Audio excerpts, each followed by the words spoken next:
In life, no dream is too big and no dreamer is too small. The life story of Richard Masunda has made us to believe that impossible is the word found in the dictionary of fools. Richard Masunda, in his own words, had said that he was tired of living in the streets of Harare and wanted to go back home. However, in the first place, Richard ran away from home, and at that time he was staying with his stepmother as his father had married another woman. When his mother tried to intervene for his custody, Richard was nowhere to be found. Saint TV crew and Saint TV partners joined hands to accompany Richard back home. Richard had to wear new clothes thanks to Saint TV partners. Buckle up and let's experience the journey and how it ended. Yes, unotaka kuchibva muguta reHarare takananga kuChivu. Ndine shamari yangu ari panapa muzukuru wangu anonzi Richard. Uyo anga achigara mumastreets for almost 2 years. Apa akudzokera kumba. Richard, ungada kuti kudii kune vakubatsira kuti unge uri uno? Handidi? Uri kunzwa sei? Uri kufara handidi? So ndakuchibva panapa naRichard chidzokera kuChivu naRichard. So shamwari dzaRichard chimubhabhaisa handidi?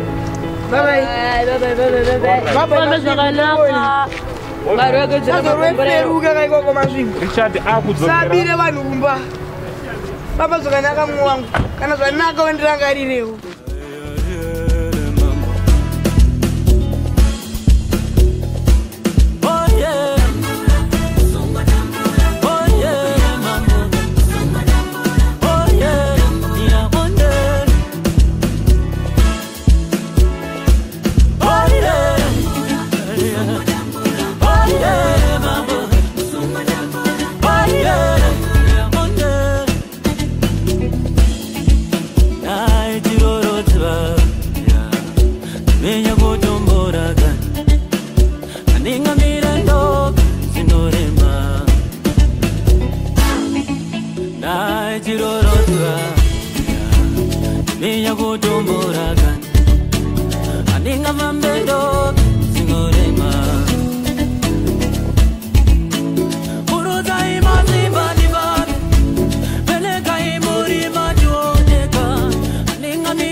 With Richard, we traveled more than 200 kilometers and we got lost on the way. At first, Richard mentioned that his parents are in Chivu, and we arrived in Chivu. Richard changed his mind and mentioned his parents are in Beatrice. We had to go back to Beatrice and drive more than 50 kilometers back home. The journey was long, but finally we arrived in Beatrice.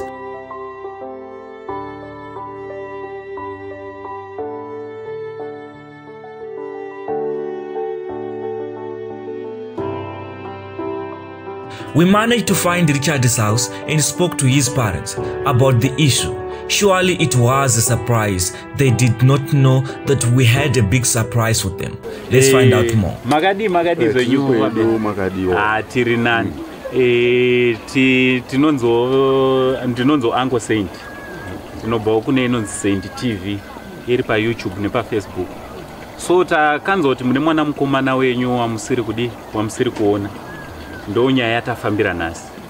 Mungada kutizisa kuti mukomana we anonzani uye akashayikwa rini zvizvo anga zvaitika? Right, mukomana we anonzi Richard Masunda.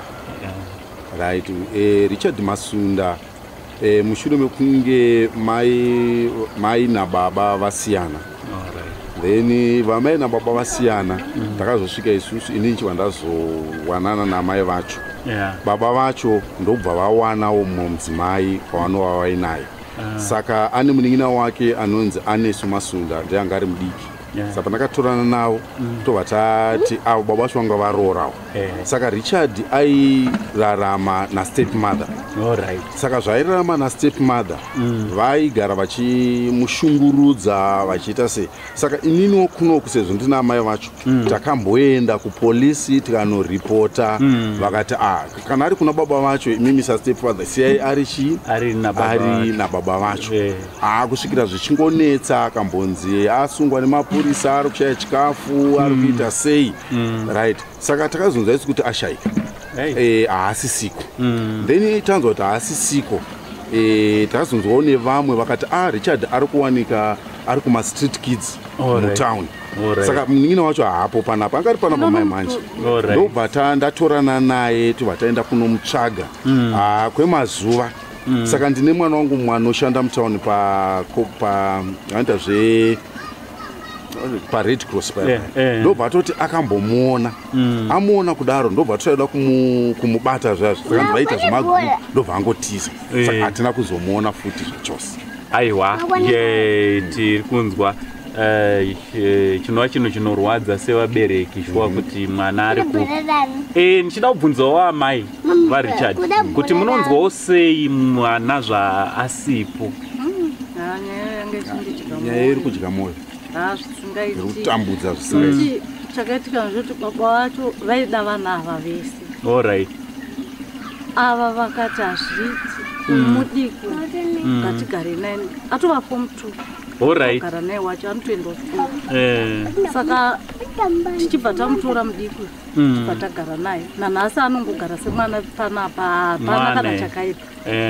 Saka uyu manje panavanzwa kuti haasi kuwanika vakamboita rutudo sababa avo vachienda mutauni vachimutsvaga vachitsvaga asi hatinombowana. Saka takatomboenda futi kumapurisa. Munina wacho abhasha. Uyu ndiye munina wacho. Shamwari wakadizwa uri right. Good. Alright, ndingati ndanzwa zvandanga ndichida kuti ndinzwe. Pane ndine chipo chandoda kukupa inasi. Ndine chipo chandoda kukupa chinogona kuti batsira kuti timbofara zvedu zvanasi. Alright, saka ichi ndo chipo chandakuigira ichi.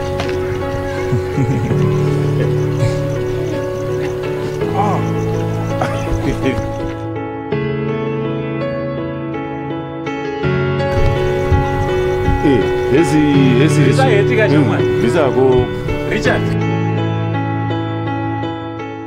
Success should not be measured by money only, but by one's effort to change someone's life. Let's bear in mind that the wound of one is the wound of all. We are one. Mrs. Mbeta made this whole journey possible by sponsoring it. With that, we say God bless you. From Uncle Saint and Saint TV crew, we say much love.